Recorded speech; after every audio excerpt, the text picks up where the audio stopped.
Hello everybody and welcome to the United Stand. I'm Mark Goldbridge with your latest Manchester United news, transfer news and chat as we talk about plan A, B or C. Some interesting stories coming out tonight. Remember Adam was speaking to Melissa Reddy, who's I think she's Sky Sports chief reporter for football. Interesting names mentioned like Renato Sanches, we've not heard him before, and Ruben Neves as potential options if this Frankie de Jong deal doesn't happen, which some of you think it won't. Also, Dean Henderson's come out with some really big headed comments, I would say, maybe. You know, a very self-assured goalkeeper, as we know. We'll be talking about that and a few exits and a few other things, and obviously we'll roll into your questions as always. Welcome to Members Club Real Olsen as well. Remember, we've got a new members video out, which I'll talk about a little bit later. But before we get into all of that, you might see that I'm not in a t-shirt. I'm actually in one of my favourite Boohoo Man active tops, because although it is quite rather warm tonight, this is made of very thin material that fits nicely on my skin and makes me feel very cool, even though I've just been very active and I've just been out for a long walk. Today's show is supported by Boohoo Man Active, as you may well have guessed, and it's all about looking good and feeling great with Boohoo Man Active. And as the weather gets nicer, there is no better time to get yourself some brand new active wear, because Boohoo Man are sponsoring the show. It means it's time for some Manchester United trivia as well. Love doing this. Again this week, we're seeing if you guys can guess, or girls can guess, which United player Boohoo Man are actively talking about from the below clues. If you get this one, I will be impressed. I didn't get it. So here we go. I was born in Wigan on the 2nd of September 1999. I moved from Manchester City to Manchester United in 2018.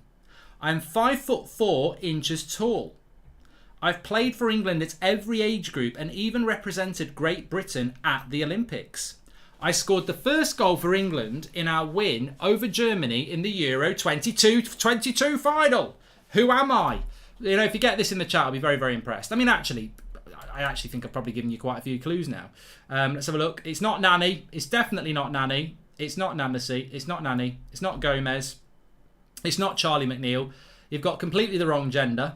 It is, in fact, it caught me out as well, and I should have thought outside the box. Of course, it's England and United ladies player Ella Toone. Well done to everyone that got that. We thought we'd go with well done to the Lionesses for winning the Euros on Sunday, and we thought, some of those players, Russo up front, Manchester United player as well, the goalkeeper, a few others. So we thought, you know what, bit of a shout out to the Lionesses, and we throw a bit of a curveball. So thank you very much to Boohoo Man for that. And another quick question for you, of course, have Boohoo Man given United Stand viewers a discount for this show? And of course they have. By scanning the QR code on the clicking the link in the description and using the code Goldbridge, you get up to 40% off at Boohoo Man, excluding certain sale items. And of course, as if by magic, I will now appear a QR code on the screen for you, which you can use to scan, or you can go through the link in the description. But there it is, nice and clean for you. Scan the QR code there, and as you can see, it works fantastically well. In fact, I'm going to do a little bit more magic as well, just while we're live. So while I'm cracking on with that, let's crack on with the show. Big shout out to Boohoo Man, of course. First thing I want to talk about really is I want to talk about this option of a plan B for Manchester United, or a plan A, or a plan, well, we know what plan A is. Plan A is, of course, Frankie de Jong. But what if Frankie de Jong turns into Frankie de Wrong and we don't get Frankie de Jong? What do we do then? Do we just abandon all hope?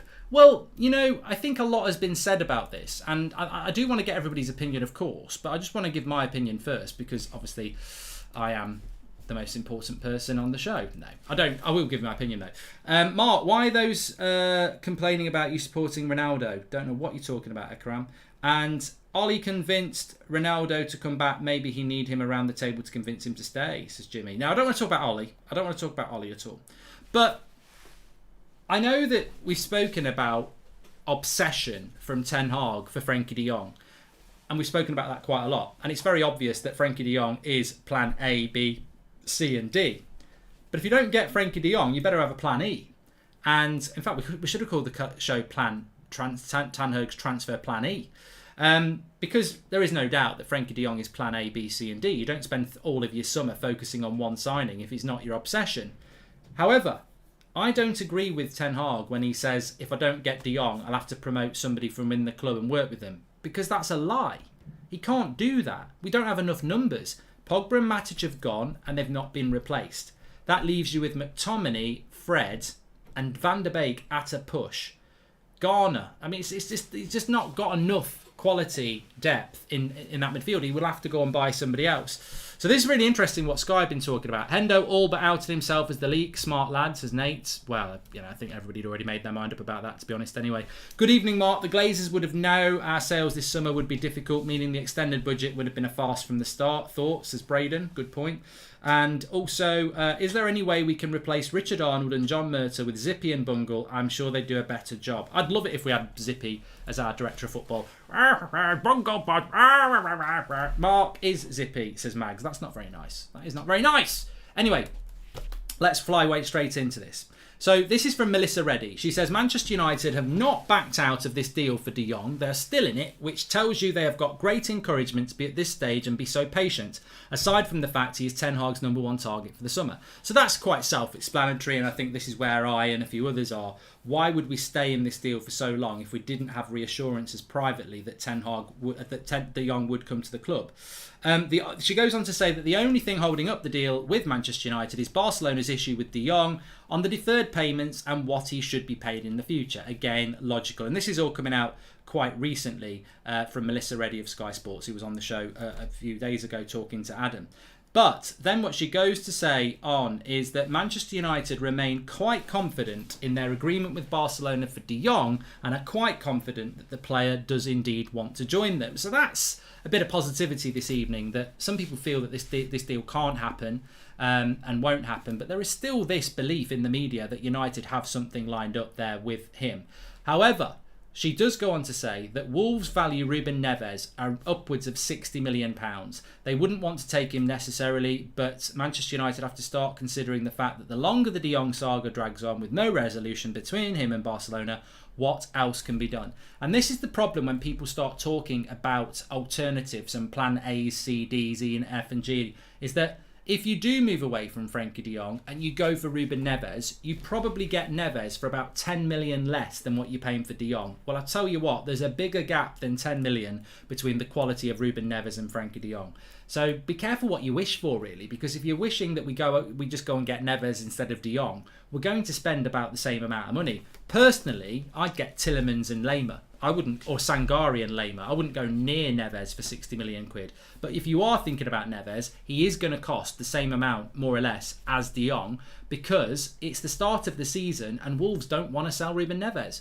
What did you make of Garner's pre-seasons as international? Disappointing because of injury. Nothing he could do about that. YK, thank you very much. Welcome to the Members Club. And Ten Hag would have talked with De Jong, otherwise he will not chase him all the way. There is some talks between them. That's why he's so confident. I agree with you on that one. I do agree with you on that one. But then this is where the curveball comes in from Melissa Reddy, because she says this. The other name loosely floated as a De Jong alternative for Manchester United has been Renato Sanches, who can play as an anchor but is better when used as a box-to-box midfielder. I wouldn't put too much stock into that name yet. Now that is a name that I thought, I could throw Renato Sanchez's name out there, I can throw Lema's name out there, I can put Sangari's name out there, but they're just my recommendations. I think this is rather interesting in the sense that I know there'll be a lot of people in the chat who really like the idea of Renato Sanches, who I thought in the Euros last year looked really, really good when he came on for Portugal. And there is no doubt that he's a better player than McTominay and Fred. So it would be quite an interesting alternative there. I don't know what his price tag is, but it certainly wouldn't be as much as a Ruben Neves. As Melissa says, it's not something to start getting excited about yet, but it has been floated around as an alternative to Frenkie de Jong. The reason I bring it into the show is, one, it's a bit of news, but also, two, I would probably rather go for Renato Sanches than Ruben Neves, because you'd get him for half the price and then you could probably go and get a Lema or a Tielemans as well. I think Frenkie de Jong is the only quality player you just get one of. You don't get Ruben Neves on his own. I think if you don't get de Jong, you've got to go and get two, because there's more risk with a Sanches and a Tielemans and a Lema and a Neves. So if I wasn't getting de Jong, I'd go and get two midfielders, because I think that provides with the compensation, because it's a lesser quality player that you get two instead of one. If you're getting de Jong, his CV is there and it's strong. Mark, hope you enjoyed your holiday in North Devon. I'm in Plymouth. I watch your shows daily. Keep up the good work. Thank you very much to Simon there. TOS we love. We are close to the new season with very limited business. It confuses me how people say we don't need Ronaldo, says Jamie. Happy 13th week with De Jong news, says Nicholas. It's bloody relentless, isn't it? It really is. But look, that's what we're talking about. Are there alternatives?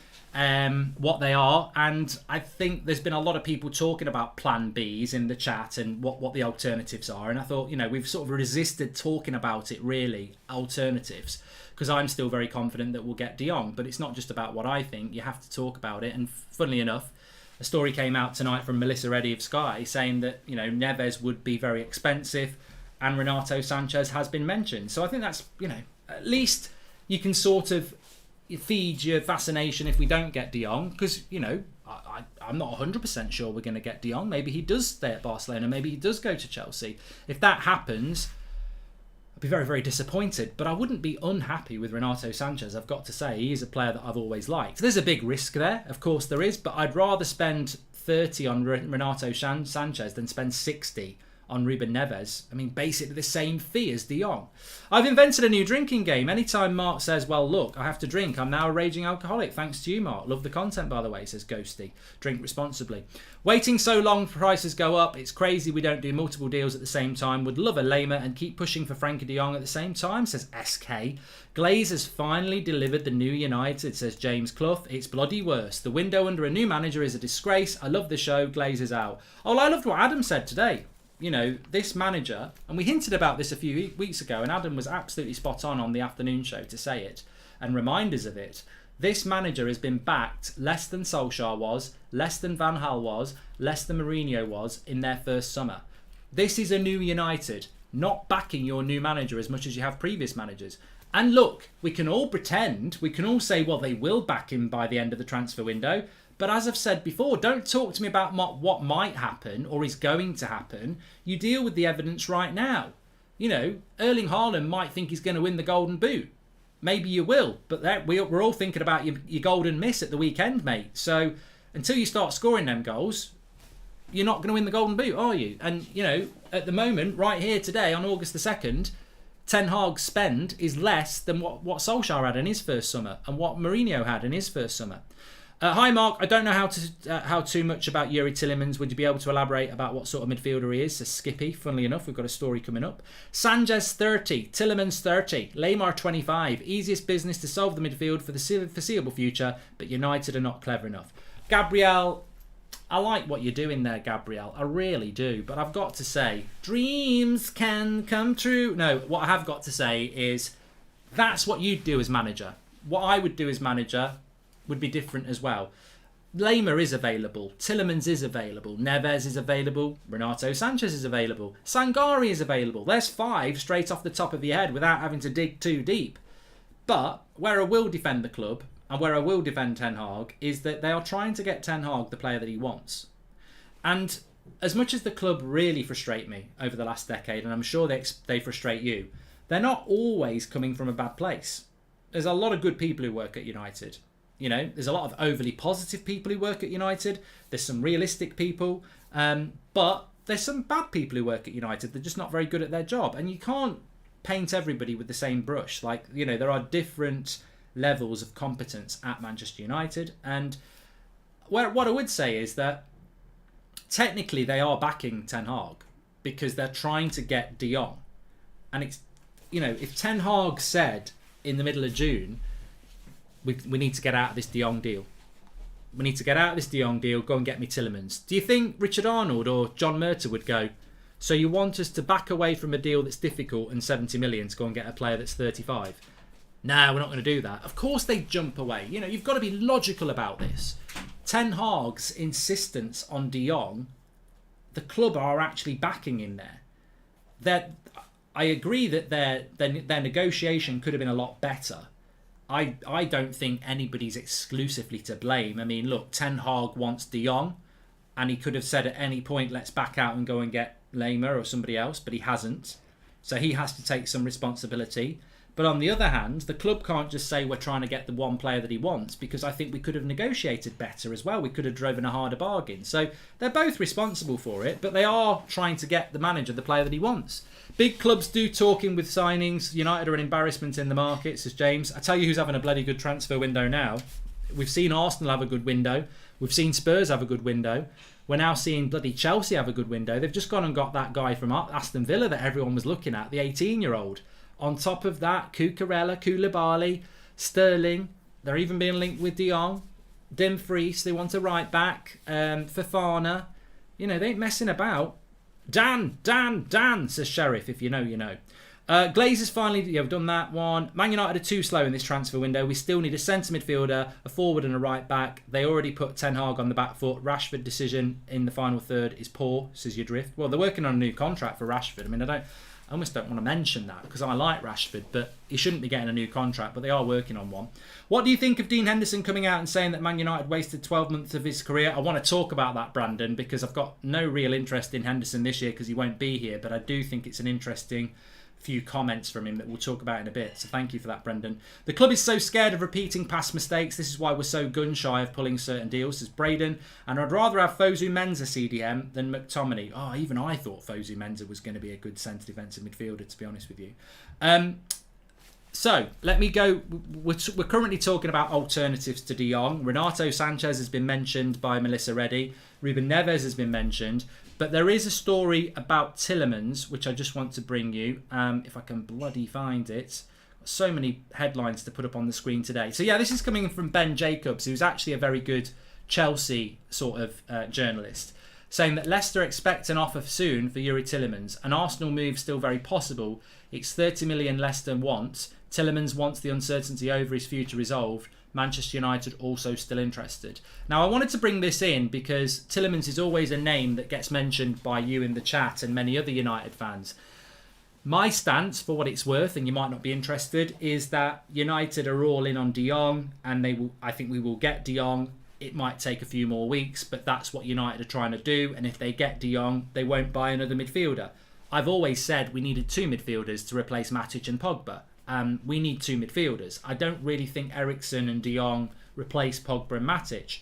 Maybe Ten Hag thinks it will. We will only sign one midfielder if we get De Jong, 100%. In fact, if we don't get De Jong, I still think we'll only buy one midfielder, whether it is a Tielemans or a Sanchez or a Neves. I think we're only going to buy one midfielder now. I think we need to buy two. But Man United are all in on De Jong. Sanchez is a really interesting name that's come out tonight. Ruben Neves is a name that many of you have mentioned and is logical but very expensive.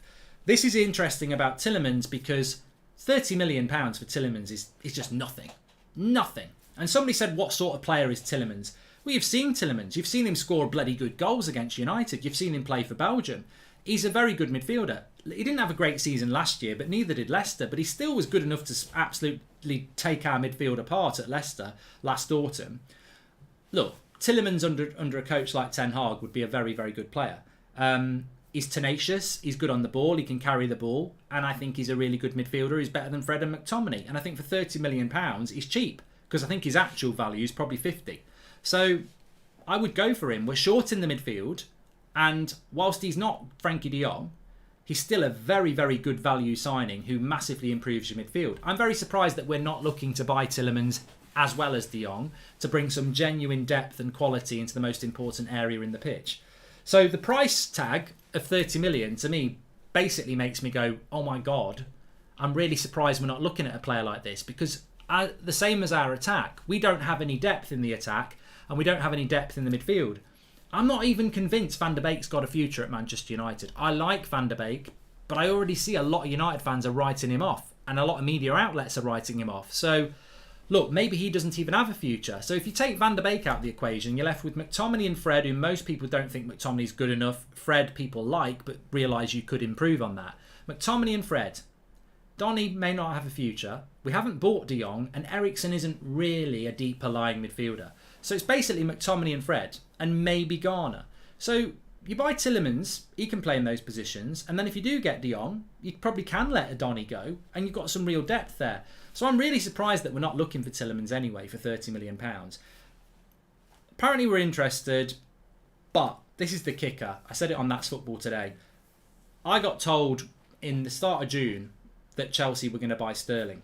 And that was absolutely amazing information that nobody was talking about at the time. And it came true. I also got told around that time that Arsenal are going to sign Tielemans, and they'll wait till August to do it because that's when Leicester will get desperate to sell because he's out of his contract at the end of... it'll basically be a free transfer next summer. I think Tielemans is going to Arsenal, and I think they're going to get a good deal.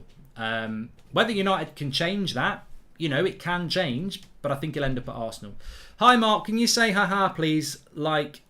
I can't say that, Dylan. I don't know what it means. Is there any opportunities to be part of the United stand? Apologies if not possible at the moment, says Braden. Watch this space later on in the week. Christian, welcome to the Members Club. And Mo says, we need to go on warp speed, not only to sign players, but sell players too. We're like the sloth from Zootopia. And Dan McIntyre says, I think 60 million plus is about right for Neves in the current market. In reality, the fee we've agreed for Frankie de Jong is a steal. Yes, Dan. You know what, to be fair, Dan, you're absolutely spot on, Dan. You are, because Ruben Neves, 60 million might not be unreasonable, but we are getting Frankie de Jong for quite a reduced price because Barcelona are desperate to sell. But I wouldn't be comfortable missing out on Frankie de Jong for 70 and signing Ruben Neves for 60. It's just the quality gap between those prices is ridiculous. Humphrey says, Erik ten Hag seems like a very transparent man. Entertain the thought of him giving kids a chance if he doesn't get Frankie de Jong. That might be naivety or genius. Either way, his bed to lie in, says Humphrey. You know what? I think it would be naivety. And I'm quite happy to say that because everybody knows how much I like Ten Hag and I want him to succeed. But it would be massively naive to think that you can't get Frankie de Jong, so let's use some kids in the midfield. We'd have a bad season. You can't. Look, Matic is a good player, Pogba's a good player, but our midfield was crap last year. And we had McTominay and Fred as well. We were crap. The midfield is the most important area of the pitch. And unfortunately, most teams that you play, if you lose the midfield battle, you'll lose the game. Look at Basuma and Casido against Brighton away at the end of the season. They smashed us. I've seen Villa dominators with Ramsey and McGinn and Luis last year. I've seen Southampton get the better of us with Romu and Ward-Prowse. You can't be weak in the midfield. Welcome to Members Club, Sean. Who does Henderson think he is? Where does this arrogance come from? Average keeper with the ego of Ronaldo. Toxic personality. Get rid of him, says Faris. I'm going to come to his comments in a minute because I've not really had a chance to talk about it or think about them. I've just got them ready to go. Please forget Frankie de Jong. Kindly raise voice to bring Milinkovic, Savic and Sesko. Sasa. He will be the new Matic. Keep James, Iqbal, Charlie, Garnacho, says MM. Unfortunately, the Milinkovic story is a load of crap. Milinkovic-Savic, we will never sign him. I wonder how many of the fans who jumped all over Ronaldo and falsely accused him of petulance will turn around and support Henderson's comments, says Stephen. Of course they will. Of course they will. Stephen, you make a great point there. There'll be people who dislike Ronaldo who like Henderson's comments. And we know why that is, because one's got a British passport and one hasn't. Darren says, is Ten Hag not getting bulked as much as the other managers because the fans and the fans base wanted him as manager? Look, Erik ten Hag deserves time and patience and support. You can get excited about pre-season. You can be concerned about pre-season. It doesn't matter. Football starts when football starts. I said this the other day. About 20 years ago, I remember United going on tour to South Africa. If anyone can remember it, it must have been about 20 years ago, maybe a little bit before. I didn't stay up to watch the games. I don't even know if I could have watched the games. In the mid-90s we went on tour. I don't remember watching those games at all. Football's become more accessible and the pre-season tour becomes part of the journey and it becomes part of the assessment. But really, football starts on Sunday. And whatever we've done in pre-season means nothing if we get beat by Brighton 3-0 and paid off the park. You can't talk about pre-season then. So football starts now. And that's when Ten Hag gets judged. So Ten Hag must have all the support because the journey is only just beginning. People need to realise, Matty says, we bring kids in, they need a solid, mature team around them. Fans forget that we had this with the class of 92. Absolutely spot on. This will be the year the Glazers cash in. Will be a rollercoaster season, says Rune. Mark, first Benny McCarthy, now Tom Huddleston. We are Manchester United. We should be getting the best in class specialist coaches, not has-been players. And the Frankie goes to Manchester t-shirt reminds me of those t-shirts the losing team in the Super Bowl have made up and they never leave the box, says Newt. I've still got it, mate. In fact, just to be a show, so, I mean, I'm not going to deny it. There it is. Where is it? Which way? It's still here. Will it ever be worn again? What about Souček? He's very underrated. No chance he's going to leave West Ham, Nathan. Right, I feel I must do these quotes. I feel I have to do these quotes because, people are going to be wondering. So Dean Henderson, Manchester United goalkeeper, on loan at Forest, has done an interview with TalkSport. And basically, I don't even know where to start. But he has spoken about Ten Hag. But let's have a look if I can just find it. Here we go. So we'll start off with this one. So this is about last summer. He says, the conversation I had coming out of the Euro squad last summer was that you're coming back here, Manchester United, to be the number one goalkeeper. I got COVID and unfortunately no one followed through with anything they told me. Well, look, I am very sympathetic to Dean Henderson, to Donny van der Beek, to Jesse Lingard, to Juan Mata, to Eric Bailly, because last summer, the last summer that Solskjaer had, he must have had Henderson, Mata, Donny, Martial, Bailly, Lingard in his office and said, you're going to play. Because Lingard would have gone to West Ham that summer and we would have got 25 million. Dean Henderson probably would have left as well. Mata probably wouldn't have renewed his contract. Donny would have tried to get a move. And Ollie clearly said, you're going to be part of my plans. And that didn't happen. So they all got lied to. So I do have sympathy with that. So I do have sympathy because there was a rumour that Dean Henderson was going to be the number one last season and he got COVID. So he couldn't be number one. But where my sympathy ends is that you got COVID. That's why you didn't get number one. When you got better, moaning that nobody followed through on their choice. David De Gea was player of the year last year if we didn't have Ronaldo. Like, it's just unfortunate, Dean. I think anybody can feel sorry for you. If you were told you were going to be number one and then you got COVID, you can't be number one. And then when you were well again, David De Gea had already had a brilliant start to the season. Why would we drop David De Gea? It would have been the wrong decision as well. David De Gea was amazing last year. There was never an opportunity to drop him for you. So I get his disappointment, but that's to do with illness. Like there was never an opportunity to drop David De Gea for Dean Henderson last year, in my mind. So I don't know, I understand him being annoyed, but it was an illness at the end of the day. And what he did say is, though, I turned so many good loans down last summer for that reason, being told I would be number one, and they wouldn't let me go. It was frustrating to sit there and waste 12 months is criminal, really, at my age, and I was fuming.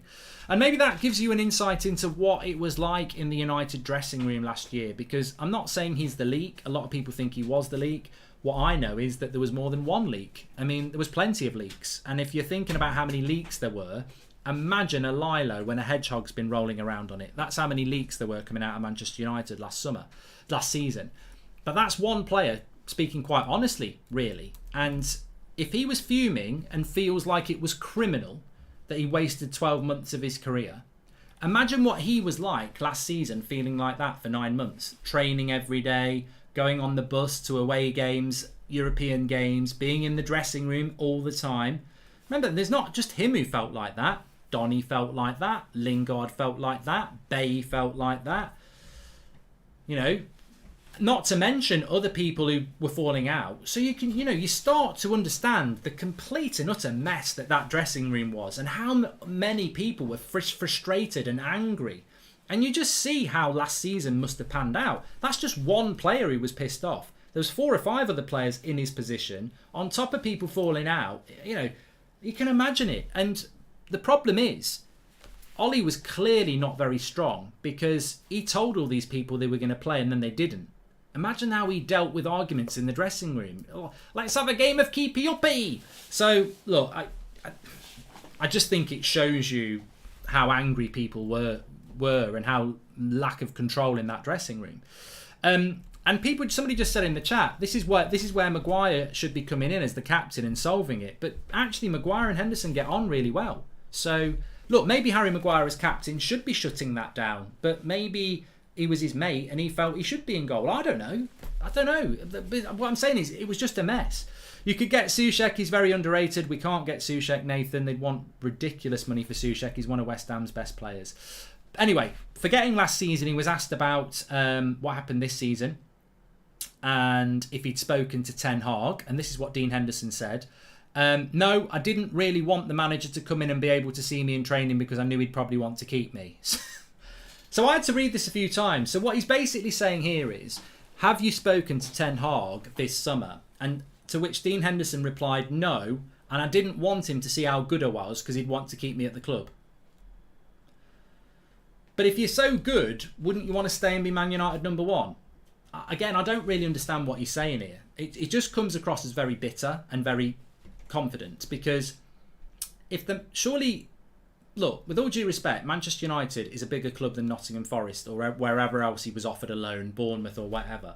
So he's now saying publicly, I didn't want Ten Hag to see me because he'd want to keep me. But if he wants to keep you, surely it's better to be Man United's number one. Or is the truth is you didn't want to be kept as the backup keeper because that's what you would be to De Gea? So I don't really get what he's coming at from there. He goes on to say that I tried to do a loan deal all before Ten Hag came. I told the hierarchy I need to play football. I don't want to be here playing second fiddle. I was almost gone before the manager came in and I haven't spoken to him since. So that's basically just saying that he wanted to get out of the club before Erik Ten Hag came into the club, presumably because he didn't want to be kept as second fiddle, which is what he's admitted himself there. So look, that's basically just a few interesting comments from Dean Henderson, which I applaud him for his honesty. I do. I know there's a lot of people who say, go on, Dino, and there'll be a lot of people saying we should bloody sell him. I think we should have sold him this summer. I've made no excuses about that. I think the reason to sell him was because I think he's worth 25 million quid, and that 25 million quid could have helped our transfer budgets. So I would have sold him this summer. I think a loan deal just means he's going to come back next summer and we're going to have this same problem again. I blame Ollie for this. We never should have kept Henderson and De Gea for 2 years. One of them should have been sold. Now, people will have different ideas about which one, but we never should have kept Dean Henderson and De Gea together. It was, in fairness to Dean Henderson, he has wasted 2 years of his career. But this is a problem that's going to come back again. This is not over. He's going to make a lot of saves this year because Forest are going to concede a lot of chances. And you're going to get a lot of people saying Dino should be number one next year. And then you're going to a lot of people saying De Gea's our goalkeeper. And then next summer we're going to have this problem again. And I just find it very frustrating that it keeps happening. Look, he's a very arrogant goalkeeper. He's not the first arrogant goalkeeper. In fact, most goalkeepers that are decent are quite arrogant because you've got to have a certain mentality. I've got no problem with that. But I don't think he's been wronged by. I think he was unlucky with COVID, and I think when he came back, De Gea was number one and he was playing well and he played well all season. And he did waste a year of his career, but ultimately, what was supposed to happen? You can't drop De Gea for Dean Henderson. He's not good enough. He's not better than De Gea. If he wants to go and prove that, go and prove it. But for me, he's never proved he's better than De Gea. So I don't feel sorry for him for not being in our number one position because he's not better than De Gea. He's got to go and prove that. And let's see if he can do it again at Forest. But even then, doesn't mean you're good enough to play for Man United. So it's a bit of a weird interview. It doesn't really cause anybody issues. He'll be back next summer and this will all start again. But there you go. Mark, by when must Barca register their new players? There is a mention of the 13th of August. Lovely truck. You've moved it on. So first he says he didn't speak to Ten Hag. Then he says he hasn't spoken to him since arranging his loan move. Yep, sounds like Erik Ten Hag approved his exit, says Mario Franco. I think Erik Ten Hag... it's a good... Just before we move on to what was asked about the register there, I actually think that Ten Hag would be quite open to getting rid of Dean Henderson. Not because he doesn't think he's a good player, but because he knows De Gea's number one. For this season, it's a big year for De Gea, and Ten Hag knows that De Gea's going to be here this year, so I think he's probably like, I can keep an eye on Henderson at Forest, get him out of the way. I don't want an unhappy player here. I know about the problems from last year. I don't want to keep Henderson as number two either. Get him out on loan. Let me have a good look at De Gea, and maybe next year I'll bring him back and use Dean Henderson. So I think Ten Hag's acted quite rightly there. And Henderson obviously wants to play, so it's best for all parties. Henderson's comments make me realise the club was doomed to fail last season. Ollie was worse than a bad manager. He was a weak one, says Stephen Rossi. I'm sorry, but what's more important, being loyal to your mate or helping the team you play for win? Maguire Piraris as captain should be United, says Nathan Allen. To be honest, Hendo sounds a little bit simple. It's probably all for the best. We sell honestly, says SK. Well, I actually agree with Stephen Rossi, just before we move on. I don't blame Henderson, I don't blame Lingard, I don't blame Donny, I don't blame Martial, I don't blame Mata, I don't blame Bailly. I don't like the fact that the dressing room became toxic, but they're not the only people who were toxic. And some of them weren't toxic. But all of those people went into an office this time last year with Solskjaer and said, I want to go if I'm not going to be used. And Solskjaer clearly said, because they've all come out and said it, I was going to get game time. They didn't get game time. So if those players then became unhappy and the dressing room became unhappy, Solskjaer caused that. Solskjaer caused the Dean Henderson issue. He caused the Bay issue. He caused the Lingard issue, the Donny issue, the Martial issue, because he made false promises. And I think we all know that Solskjaer as a coach wasn't very good, but I also don't think he was a very good man manager. And I think some people think he was because he was nice, but I don't think I think there's so many issues at that club that were caused last season because of him. Why did the dressing room become so toxic? Because no one was controlling the dressing room. And that reflects badly on the manager. Do you think Pep Guardiola's dressing room would become toxic? Do you think Klopp's dressing room would become toxic? No, because they're in control of it. I don't think he was in control of that dressing room. Don't blame Henderson, but where was the board accountability for Ollie? They just let him sell fantasies to players and create a toxic atmosphere. Exactly, Andrew. This is why you need experienced director of football. He also had an interview on Sky. They said, who are you looking forward to playing? He said it would be United, but he's not allowed. Should have been sold, says Glenn. Yeah, he shouldn't be allowed to play against United. Maybe he'll come back, maybe he won't come back. But look, going back to that point about the 13th of December, interesting comment here also from Sky Sports. It's from Sky Sports Chef. And he says this: I just wonder if come August the 13th, whether we'll have a better idea. On Juan Laporta, the president, has mentioned that the date as the registration date for Barcelona's new signings. Do those players need De Jong to be sold to accommodate them? Well, I don't like these sort of deadlines, because the 13th of August is still... God, when's the 13th of August? We need to get to the 6th, which is Saturday. So it's a week on Saturday. But maybe that date could be important. Perhaps Ollie promised them game time because the Glazers told him he wouldn't get any more signings, says Carlos. Yeah, but Ollie never rotated his squad as well, let's be honest. I mean, whatever you think about Rashford, he was probably playing Rashford with a broken bloody leg at times. He would never take him off. Same with Maguire. Same with Bruno. He just ran him into the ground. He didn't rotate enough. So yeah, look, maybe there is something around De Jong there. Also from Sky, they're saying that Frenkie de Jong remains the number one choice for Manchester United, and I'm sure privately they've set themselves a deadline. So look, few things coming out from Sky there about de Jong. As I said, everyone can make their own mind up. We've spoken about, potential plan Bs and As and Cs and Ds and Fs and Gs and maybe even plan Zs. But as I said, Melissa Reddy on Sky has mentioned Ruben Neves, but he'd be very expensive. She's mentioned Renato Sanches. Tielemans has been mentioned again. There are other names out there. Sangari, Lema. There's lots of names out there, but United are absolutely tunnel visioned on de Jong. And until that deal falls through, or until United back off, then all the other names to me are somewhat irrelevant, because we know the obsession is going to be de Jong. And we'll have to wait and see what happens with that. The other thing I wanted to mention, and I completely forgot about it this morning, there was a few things I wanted to talk about.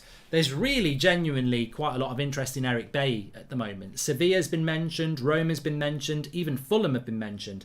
This doesn't surprise me. In fact, I'm surprised there's not more teams coming out for Eric Bailly. I mean, Telles is going to Sevilla on loan. So, I mean, I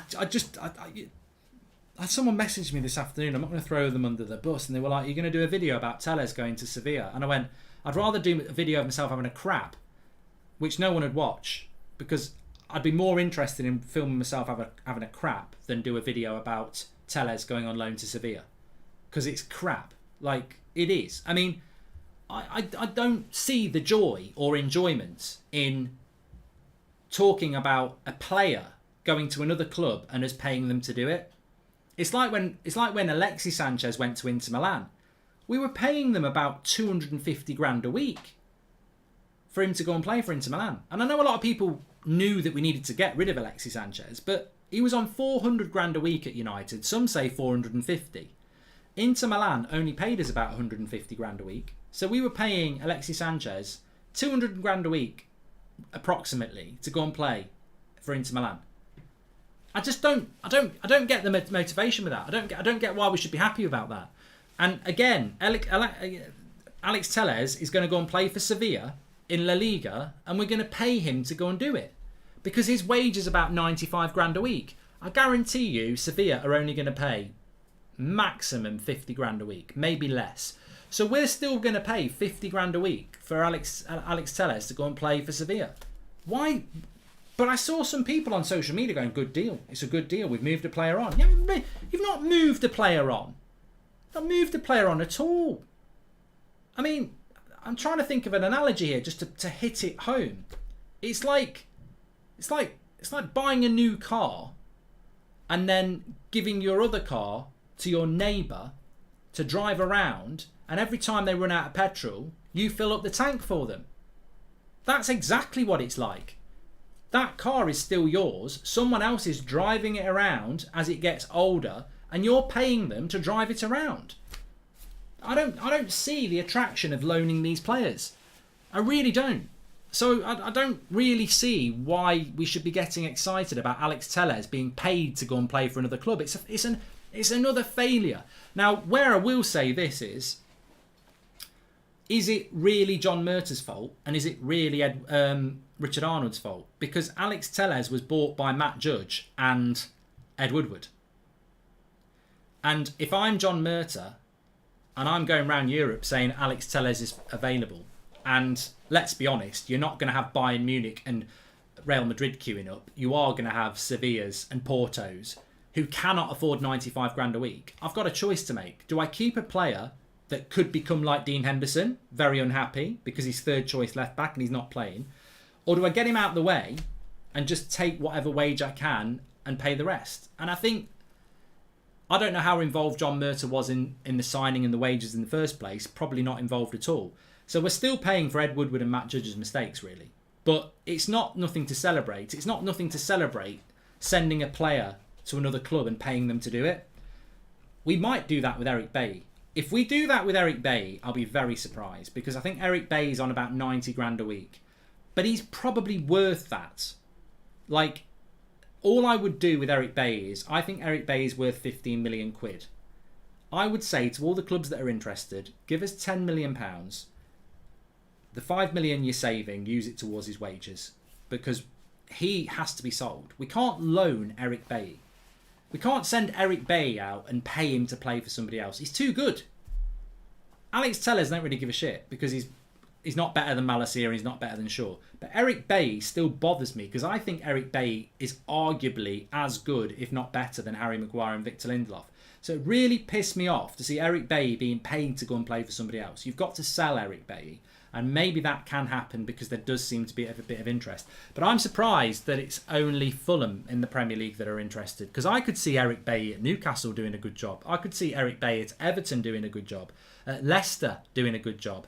You know what? If they're losing Fofana, I think Eric Bailly would be a bloody good defender for Leicester. So, look, sometimes we talk about selling players and we say, oh, Phil Jones would be a brilliant player. I'd snap him up. But in Eric Bailly's case, I genuinely am being genuine. I think he'd be a really good signing for a lot of clubs. Hi, Mark. Do you have any thoughts on Tom Huddleston? Says Ash. Not really. I don't really have any thoughts on it at all. I just think we should be recruiting the best. And I don't know how we've come to this conclusion, but it doesn't bother me. You know, he might turn out to be really good. I don't have space in the garage to park the car, Mark, says Yellow Bathing Suit. Yeah, sell the car then. Chris says, not the same pressure playing goalkeeper for bottom half of the table clubs than playing for Man United. Henderson hasn't proved anything, Chris. I'll answer the question, Chris. If Dean Henderson goes and plays well for Forest this year, what difference is it from going to play well for Sheffield United 3 years ago?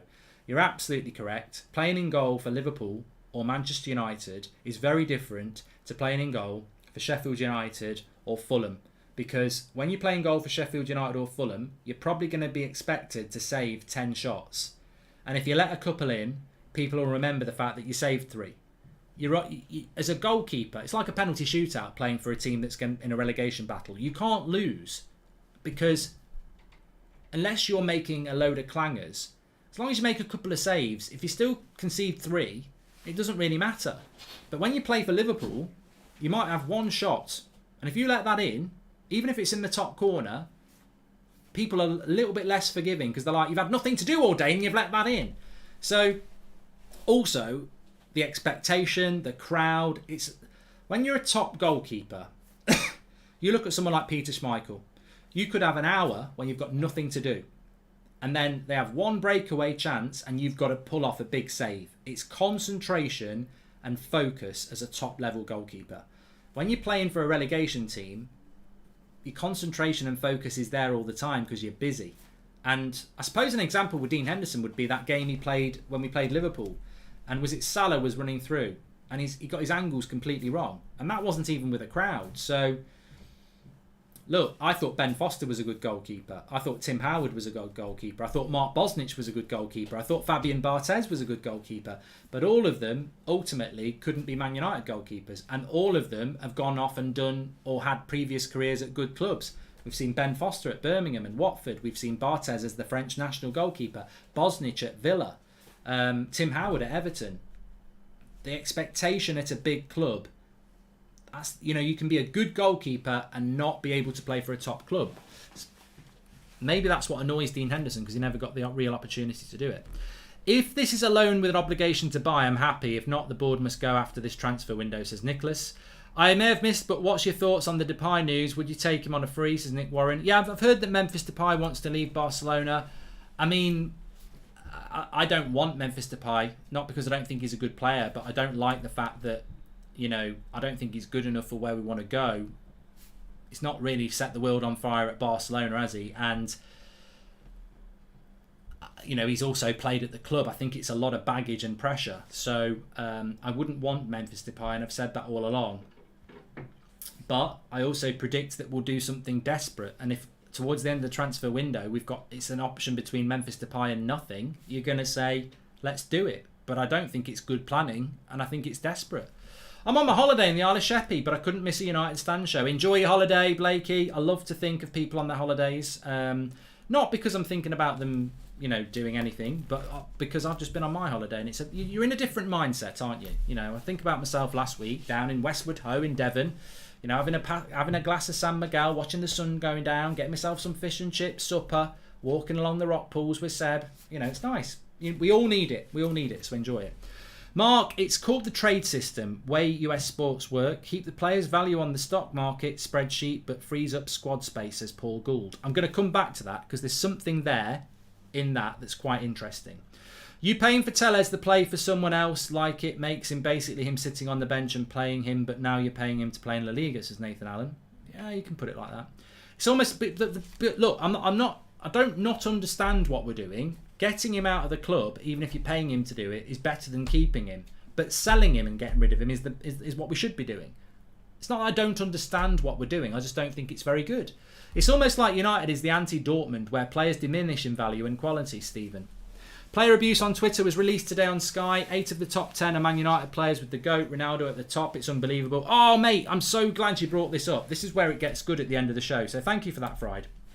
So you might have seen it on the United stand today.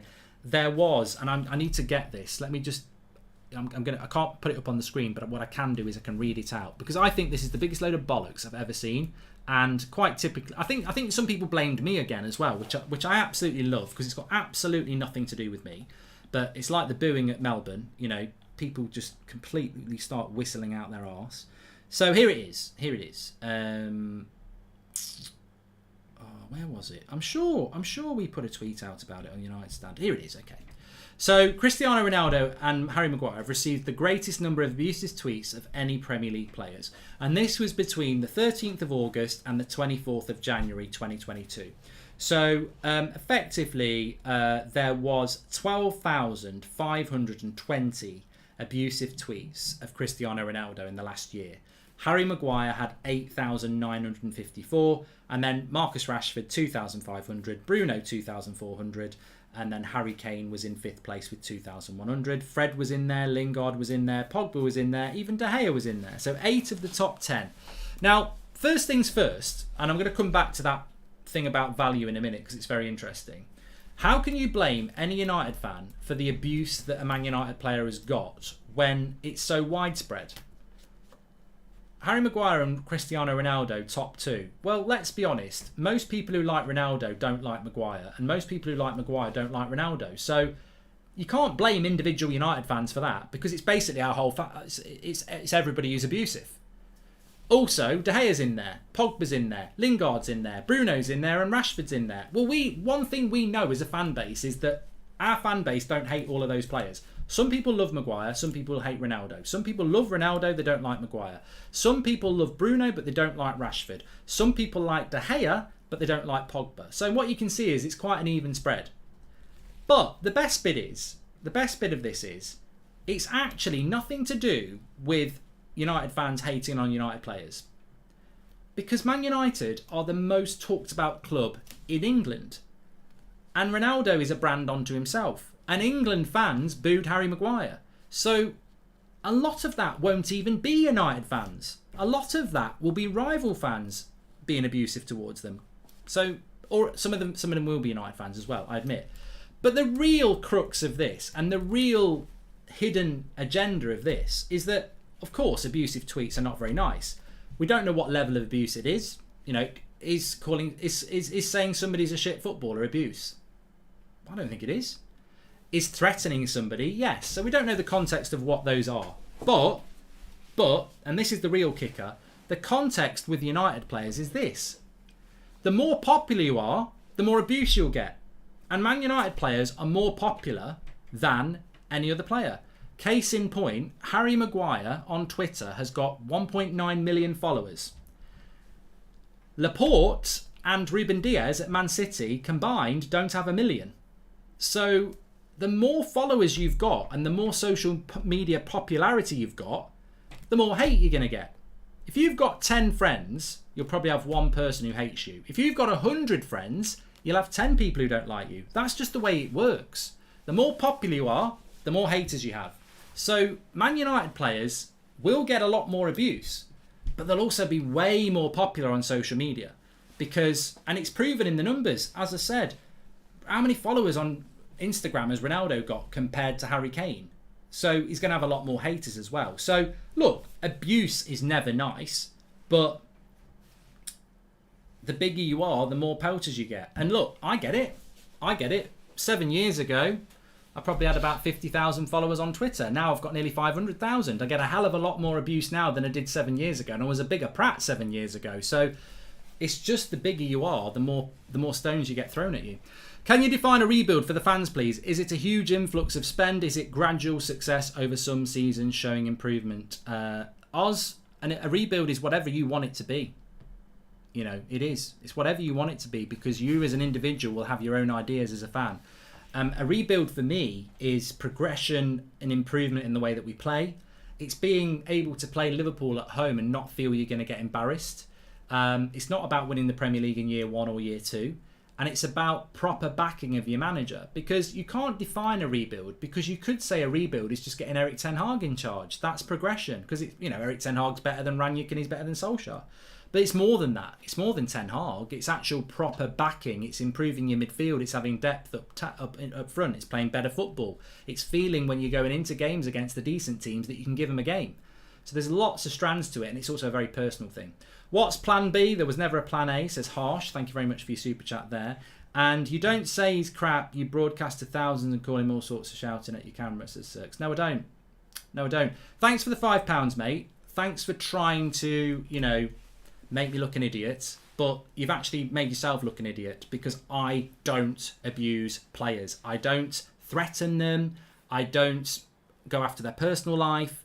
I don't do things like that. What I do is what everyone else does, is I will say, he's shit. He shouldn't be the captain. He's shit. He shouldn't be playing in our midfield. And also, what I do, what a lot of people don't do, is I don't really let it get me angry. I'll come up with an analogy or something funny because that's a better way of expressing it than saying something of the vile things that are said as well.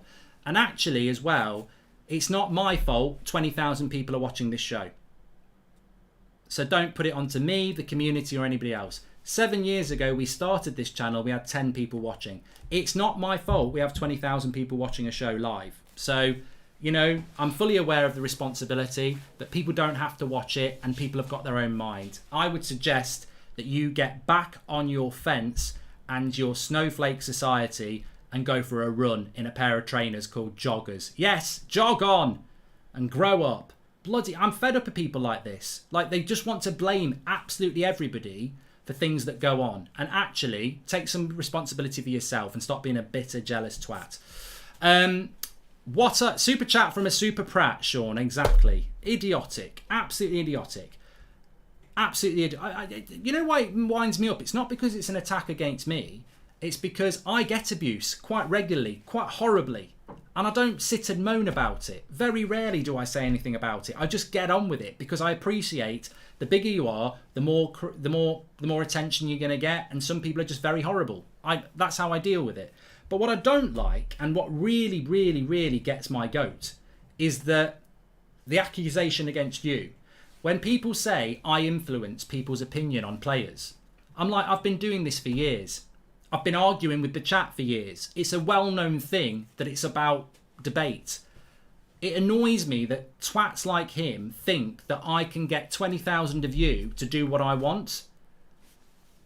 Tomorrow, I'm going to come up with a PO box. I want you all to send me £100. There'll be no show the next day because I'll be minted. It's so thick to think anybody in the modern day can influence you. Don't let them influence you. Debate, forge your own opinions. That's what this channel's always been about. I don't want to sit here and say, I think that Ronaldo's the greatest player we've got and this season we need him desperately. I don't want you all to go off this. Ronaldo's the greatest player in the world. We must all bow down to him. I want some of you to go, well, I don't agree with that. I absolutely don't agree with that. And you do. And that's what debate is. But these thick idiots who try to silence conversation and debate and democracy are what's destroying society at the moment. You can't say this, you can't say that. You're at fault for this. They're trying to guilt trip people to be robots. That's what they're trying to do. They're trying to stop you expressing opinion. You should never express an opinion that is abusive and vile and threatening. But God, you think about what past generations did for free speech. And now, instead of war and dictatorship, we've got censorship that is working its way through society, telling you can't say this, you can't say that, guilt-tripping you into thinking, maybe this season I shouldn't give that player a 6 out of 10. Maybe I should just give them a generous 7. Maybe I should be like what it was like a few years ago at my kids' old school, where they win the race, but everyone gets a gold medal because everybody took part. Bollocks. Bollocks. We live in a world of sport, competitive sport, and if you're not good enough, go and sit on the bench. Is that not what competition and rivalry with Liverpool is all about? Having the better team, winning the league. I don't know where it's gone. One thing I did just want to say very, very quickly. Very good point, of which I cannot come from a hard place on this. That sounds wrong.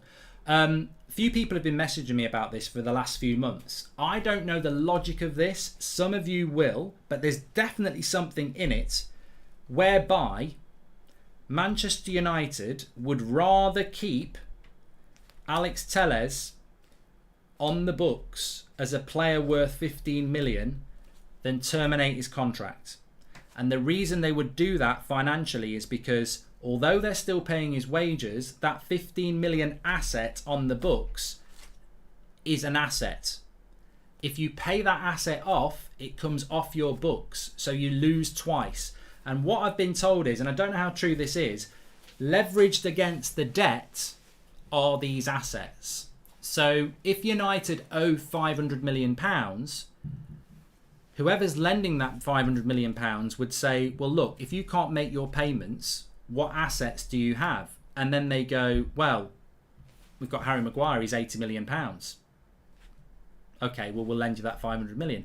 It's like when you get your mortgage, you might want a house that's worth £100,000 and you might have savings of £20,000, so you need to borrow £80,000. They'll want to look at your salary, what you're paying out elsewhere, so they know that you can actually pay for it. Now, what I've been told by a few people is there's no way that United will terminate contracts of players that aren't good enough anymore, because although that's good from a footballing point of view, when you're carrying a lot of debt, those players will be listed as assets. So in the case of Alex Telles, he'll be listed as a £15 million asset. you're not just going to let him go for nothing, because that asset comes off your asset list, which can impact your debt payments. I don't know how true that is. But a few people have messaged me about that, and we also had a super chat about it as well. I think there's something in that. I maybe I've got it not explained it well, but lots of people have said that to me over a long period of time, and it wouldn't surprise me, because, you know, if you buy a player for £50 million, it goes down as an asset on your books. You can probably use that asset to leverage it against your debt. I don't know. We'll have to wait and see. Maybe a greater mind than me will explain that better one day. Anyway, thanks everyone for watching the show. It's been really enjoyable. The 8 o'clock shows have been good. We're moving more and more towards the weekend. It's Wednesday tomorrow, and the Premier League weekend kicks off on Friday night, which I'm looking forward to. That's the same way as playing with someone who don't want to be there. Is it not? Says Calvin Stewart. 2